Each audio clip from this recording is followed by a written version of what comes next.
Happy day to all my Nanbas and Nanbis. I have 5 concepts, one from each chapter, and we will revise them in 5 minutes. And if it comes in the exam, like how it came for audit, for SM also, if it comes in the exam, you will get 5 marks, guys. From the first chapter, the most important question is, what is strategic management? What is the importance of strategic management? The objectives of strategic management is to create a competitive advantage so that company can outperform the competitors, to guide the company to successfully through all the changes which is happening in the environment. It refers to the managerial process of voices, setting the vision, setting the objectives, crafting the strategy, implementing and evaluating the strategy, and finally taking corrective action. The most important one is the importance of strategic management, where the strategic management gives the direction to the company. It helps the company to be proactive instead of reactive in shaping the future. It provides the framework for all major decision making on business, product, market, manufacturing facility, investments, and organizational structure. It seeks to prepare the organization to face the future and act as pathfinder. It serves as a corporate defense mechanism against all the mistakes and pitfalls. It helps to enhance the longevity of the business, and it helps to develop certain core competencies and competitive advantage. From the second chapter, we have what is customer behavior or consumer behavior.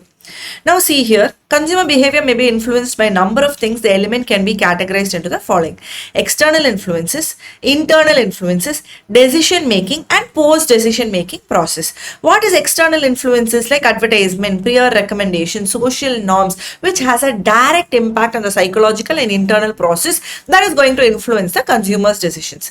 What is internal influences? This is what we feel, the psychological factors which is internal to the consumers, including motivation and attitudes. The decision making process, the stages of decision making process can be described as problem recognition, searching for alternative, seeking information or available alternative, and making the final choice. And finally, post decision making process, where you will see whether you can do repeat purchase or whether you can recommend to other people. The next is Mendelow's matrix. For the Mendelow's matrix, we have power and interest on the x and y axis, and it's a 2x2 matrix. If both power and interest are high, they're called as key player. For example, shareholders, board of directors, CEO. If both are low, power is low, interest is also low, then it's low priority, business house, magazines, media houses, etc. If the power is high, but they're not very interested, then it's keep satisfied, bankers, government, customers, etc. And keep informed is power is low, but interest is high. They're interested in the organization, but they can't influence the organization, that is employees, vendors, suppliers, legal experts, etc. This is the Mendelow's matrix. The next question from the same chapter is channels. Channels, there are 3, that is sales channel, product channel, and service channel. But before that, read what is channels. This is a distribution system by which an organization distributes its products or services. To understand the concept of channel, let us see some examples. They're giving different kinds of example. 3 types of channels. The sales channel, the intermediaries involved in selling the product through each channel and ultimate to the end user. Product channel, the series of intermediaries who are physically handling the product from producer to the end user. Service channel, necessary services to support the product. These 3 are channels. The next one is, what is strategic alliance and what are the advantages and disadvantages of strategic alliance? Strategic alliance is a relationship between 2 or more businesses that enables each of them to achieve their own objectives, but together it is easier to achieve. On their own, it might be difficult to achieve.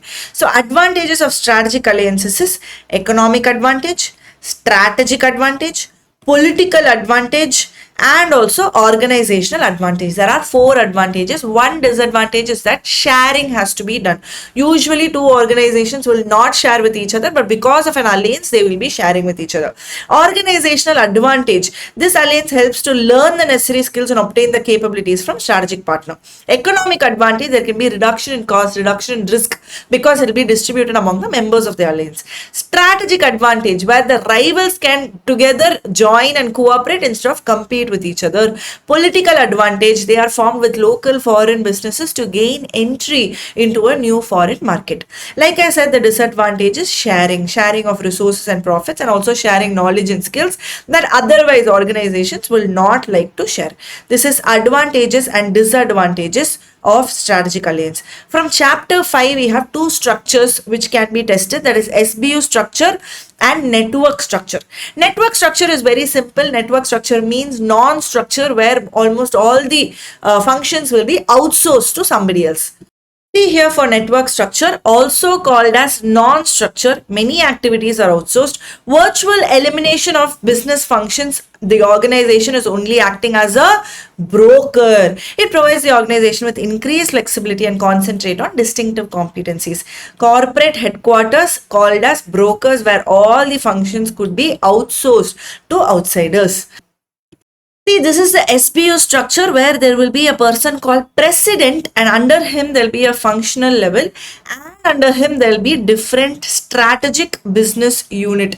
Say for example, this is Tata, there will be a president for Tata and each of the business under Tata is a separate business in itself because there will be a separate marketing budget, separate cost center, separate profit center for TCS, textile division, FMCG. If you see under textile, there will be multiple division and under each of the divisions there will be multiple functions again. So this is the strategic business unit structure. I will also read through the theory so that you have a better understanding. It is relevant to multi-producers, multi-business enterprise, impracticable with multi-business to provide separate strategic planning treatment to each one of the businesses. It has to group them into manageable number of strategically related business units. SBU is a group of related businesses which is amenable to composite planning treatment. As per this concept, a multi-business enterprise groups its multitude into few distinct business units in a scientific way. Three most important characteristics as SCM. Scope for independent planning which might feasibly stand alone from rest. C is it has its own set of competitors. M is it has a manager who has a responsibility for strategic planning and profit performance. If strategic planning is carried out treating territories as units of planning, it gives rise to two kinds of difficulties.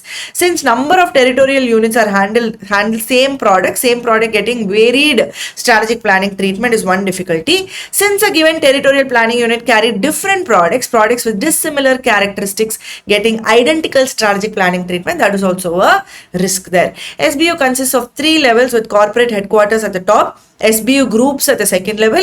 Under SBU we saw divisions and under divisions there will be functions. So predominantly majorly three levels are there.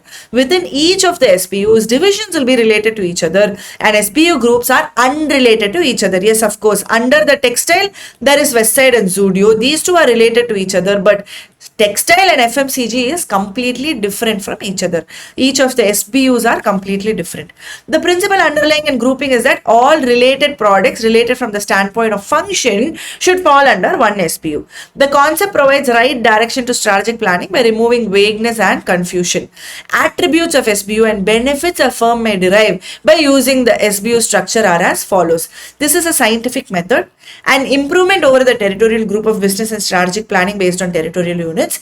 SBU is a grouping of related business. Each SBU will have its own distinct set of competitors and its own distinct strategy. Each SBU is a separate business. Each SBU will have a CEO. SBUs may build on similar technologies or all provide similar sorts of products or services.